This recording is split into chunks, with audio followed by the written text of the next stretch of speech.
Bien, donc, bienvenue dans cette vidéo sur un cours de 15 secondes qui va concerner la propagation de la lumière et avec notamment la partie réfraction et la partie lentille optique. Donc les lentilles, en fait, vous avez ça dans différents appareils, notamment vos téléphones portables, enfin mobiles. Donc on a des mini téléobjectifs comme ça qu'on peut accrocher sur des téléphones, ou alors on a tout simplement les lentilles donc optiques qui remplacent les lunettes. Concernant les caméras là, des téléphones mobiles, en fait, c'est un tout petit système comme ça, et vous avez une petite partie transparente en plastique ou en verre ici au centre, et tout appareil photo également qui se respecte a des lentilles. Par exemple, ici, on voit donc la description d'un appareil réflexe. Et il y a toute une série de lentilles qui sont à l'intérieur. Ici, vous en avez également pour les microscopes. Enfin, tout ce qui peut produire des images contient des lentilles. Alors, on va commencer par la première partie, les éléments de propagation de la lumière et notamment le milieu. Alors, on sait que la lumière, elle nous vient du Soleil, elle arrive sur Terre, donc elle s'est déplacée dans le vide spatial. Et donc, elle peut traverser le vide, mais également tous les milieux transparents comme le verre, l'eau, certains plastiques. Donc, dès qu'un milieu est dit transparent, c'est justement parce qu'il laisse passer la lumière. Alors, on va maintenant, en deuxième partie, là, pour les éléments de propagation, parler de la vitesse de la lumière. Alors, on va partir de cette petite scène ici. Par exemple, c'est une scène qui se passe en 2000, et vous avez des extraterrestres qui regardent la Terre et ils voient que des terriens, ils sont très pollus, on dirait qu'ils essaient d'allumer le feu. Alors, tout ça, ça s'est passé donc pour nous il y a à peu près 100 000 ans. Donc, ça veut dire qu'en fait, ces extraterrestres, ils voient arriver de la lumière qui était en fait partie il y a 100 000 ans depuis la Terre. Donc, c'est simplement pour dire que en fait, la lumière, elle met un certain temps pour faire des distances. Bon, on sait qu'elle va très très vite, mais elle met quand même un certain temps pour faire des grandes distances.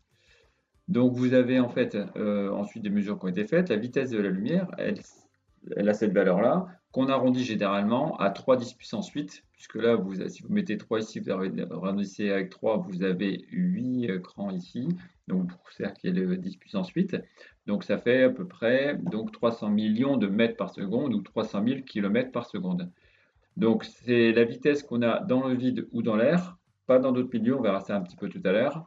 Et ils sont plus lents, la vitesse donc de la lumière est plus petite dans les matériaux, c'est-à-dire que la lumière va moins vite dans les matériaux. C'est comme vous quand vous courez dans l'air, vous allez moins vite quand vous courez avec de l'eau jusqu'aux genoux, vous êtes un petit peu ralenti. Alors maintenant, on va voir ce que fait la lumière quand on change de milieu. Par exemple ici, vous avez donc, on voit les zèbres ici qui sont en image comme si c'était un grand miroir. En fait, la lumière qui a pu partir, donc quand on prend n'importe quel objet, la lumière elle va partir dans toutes les directions. On se met n'importe où, on pourrait voir le zèbre. Ça veut dire que le zèbre va renvoyer la lumière dans absolument toutes les directions, y compris vers l'eau, la surface de l'eau, qui va en fait rebondir et revenir dans l'œil de l'observateur, ici, le photographe. Donc le plan d'eau se comporte comme un miroir, ça veut dire qu'il y a une réflexion, c'est-à-dire un rebond de la lumière. C'est ce qu'on appelle les reflets ou un effet miroir. Pareil ici, ce poisson qui est jaune, la lumière va rebondir contre la vitre intérieure ici et va pouvoir sortir, aller vers l'appareil photo. Pareil pour le poisson clown qui est ici, la lumière va rebondir sur la vitre et revenir vers l'appareil photo. Par contre, on a un autre phénomène qui s'appelle la réfraction. Cette fois-ci, là, on voit à travers l'eau, en fait. Donc, ça veut dire qu'il y a des rayons lumineux qui partaient de l'eau, qui ensuite sont passés dans l'air en traversant le verre. Alors, la petite couche de verre qui est très fine, on peut considérer qu'il n'est pas là. Principalement comme milieu, il y a l'eau, et ensuite, il y a l'air qui vient vers le photographe. Et on voit qu'il y a une cassure, c'est-à-dire que l'image qu'on a directement en regardant que l'air comment dire, le pinceau, alors que l'image qu'on a en regardant à travers l'eau est décalée. Il y a une cassure. Et on voit même qu'il y a déjà une certaine image qui apparaît là, et il y a même, on voit que le pinceau qui est normalement droit, on voit qu'il y a une cassure ici. Le pinceau est comme plié à la surface de l'eau. Ça veut dire que la lumière qui vient de l'eau, en fait, ne vient pas d'une direction directe comme s'il venait de l'air directement. On peut le voir ici, par exemple, s'il n'y avait pas ce bloc de verre, la lumière irait complètement tout droit. Et on voit que en arrivant dans le verre, elle va dévier pour entrer et elle va à nouveau dévier pour sortir.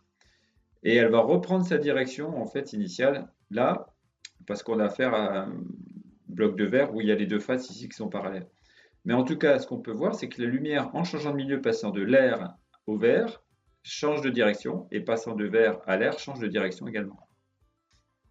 Alors tout ça, ça va être résumé en un seul schéma, parce qu'en fait, la réflexion ou la réfraction, ces deux phénomènes interviennent tout le temps, en fait, tout le temps, et donc c'est plutôt un des deux qui est propédérant, mais en tout cas, les deux interviennent. Quand vous avez un rayon qui arrive sur un plan, en fait, ici, vous avez une matière qui est là en haut, donc c'est le milieu A, et là, vous avez un deuxième milieu B, par exemple, ça pourrait être l'air ici, l'air en haut et l'eau en bas.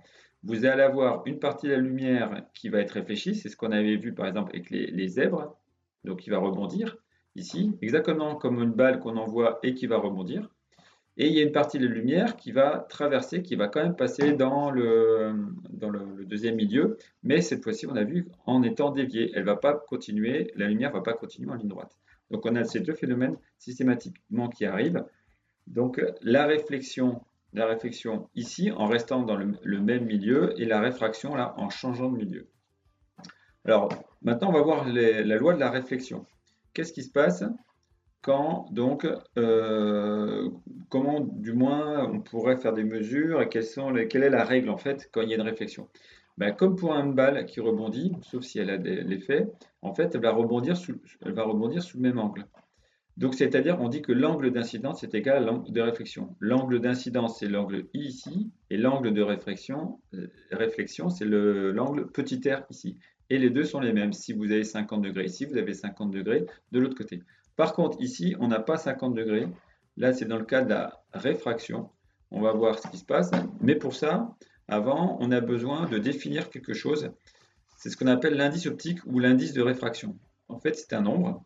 Donc l'indice de réfraction se calcule en divisant la célérité de la lumière dans le vide par sa vitesse dans le milieu considéré. Qu'est-ce que ça veut dire? On prend la vitesse de la lumière dans le vide et on divise par la lumière de la vitesse dans le milieu qu'on étudie. Donc en fait, on sait que la lumière, c'est dans le vide qu'elle va le plus vite, donc la valeur la plus grande, elle est au-dessus, et là on a une valeur plus petite. Donc ça veut dire que ce nombre n, il est forcément supérieur à 1. Au-dessus, c'est toujours plus grand que ce qu'il y a en dessous.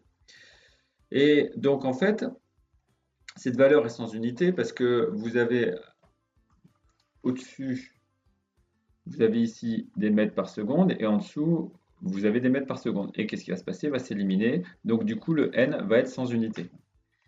Donc ça revient à dire quoi? Par exemple, si je prends C, donc 3 10 puissance 8 mètres par seconde, et si je prends tout simplement, pour faire simple, V est égal à 1,5 fois 10 puissance 8 mètres par seconde. Donc, dans un milieu, la lumière va toujours moins vite. Et donc, quand on fait la division, là, si je fais C sur V, on va avoir les 10 puissance moins 8 qui vont s'éliminer, et on va avoir 3 sur 1,5. Qu'est-ce que ça va donner? Ça va donner 2. Et donc ça va être l'indice du milieu dans lequel la lumière va se déplacer. Et on remarque que là, on doit diviser par 2 la vitesse de la lumière pour arriver à la vitesse qu'il y a dans le milieu, et justement on trouve 2. Donc ça veut dire qu'en fait, la lumière elle a été ralentie 2 fois dans le milieu par rapport au vide. Ici, c'est la vitesse dans le vide, et là, c'est la vitesse dans le milieu où on est. Ça peut être du verre, du plexiglas, ainsi de suite. Donc en fait, en disant ça, ça veut dire que le n est le coefficient de ralentissement de la lumière par rapport au vide. Et donc la lumière est ralentie dans n'importe quel milieu.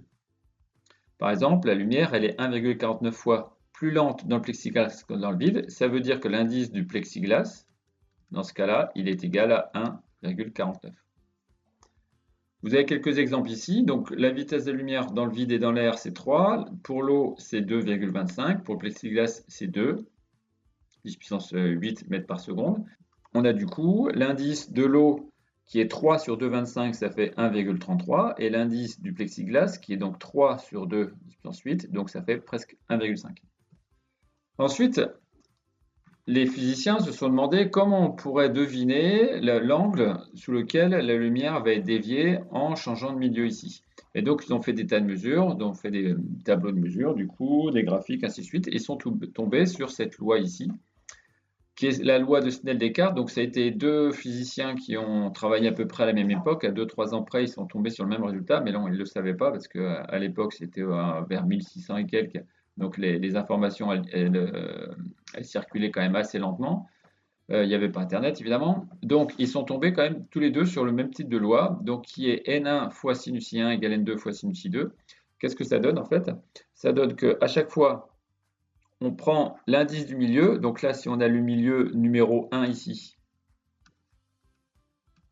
et on a le milieu 2 ici, donc celui-là, il a un indice n1, celui-là, il a un indice n2. On ne prend pas les angles directement, donc là, ce serait l'angle I1, et puis là, on pourrait dire plus facilement que ce serait l'angle I2. On ne prend pas les angles directement, on prend leur sinus. Bon, après, c'est comme ça, il faut accepter qu'il y ait cette loi-là.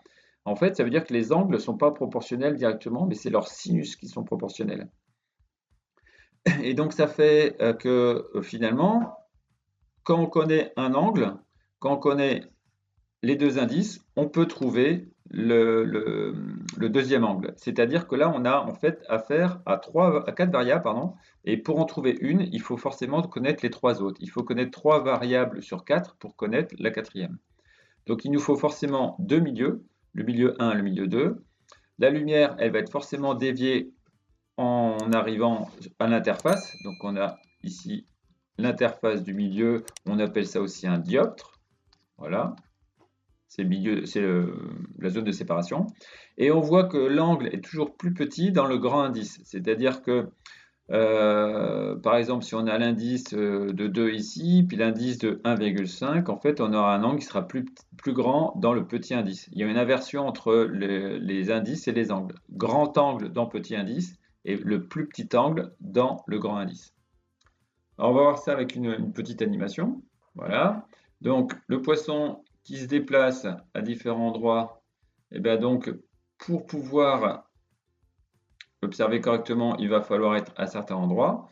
Et donc, quand vous avez l'angle I1 dans l'eau qui change, vous avez l'angle I2 dans l'air qui change aussi. Mais la personne qui est ici, elle croit, puisqu'elle voit arriver le rayon lumineux dans cette direction, elle croit que le poisson est ici. C'est pour ça qu'en fait, en plus, il y a un effet d'écrasement. C'est pour ça que c'est pas toujours facile de pêcher un poisson avec l'arbalète, par exemple, parce qu'en fait, on croit qu'il est à un endroit, mais il n'est pas à cet endroit-là. Et les ours, c'est pareil, ils ont le même problème quand ils chassent le poisson. Mais à force d'entraînement, ils savent décaler leurs pattes pour être au bon endroit, même si ils voient le poisson ailleurs.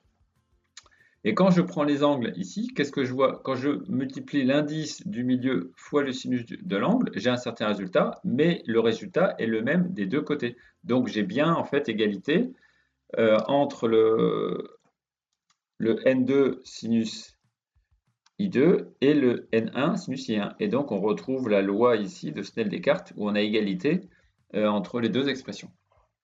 Si jamais on change l'indice d'un des milieux, comme je vais changer le N1, il va falloir, et que l'autre N2 ne change pas, il va falloir que l'angle I2 change en fait. C'est toujours pareil, quand on a trois grandeurs, si j'en change une, c'est la quatrième qui va s'adapter, mais en tout cas, on voit que j'ai toujours égalité ici dans les deux résultats en fait.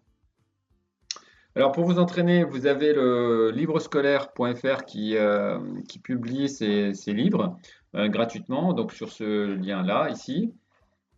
Donc vous pouvez taper, donc c'est peut-être un peu long, je vais essayer de penser de le mettre dans la description. Et sinon, du coup, vous avez tous ces exercices-là qui sont en rapport avec la réfraction de la lumière, donc ce qu'on vient de voir ici. Je vais couper en fait la vidéo en deux. La partie lentille optique, sera dans une autre vidéo. Donc pour que ça ne fasse pas une vidéo qui soit trop longue. Allez, à bientôt.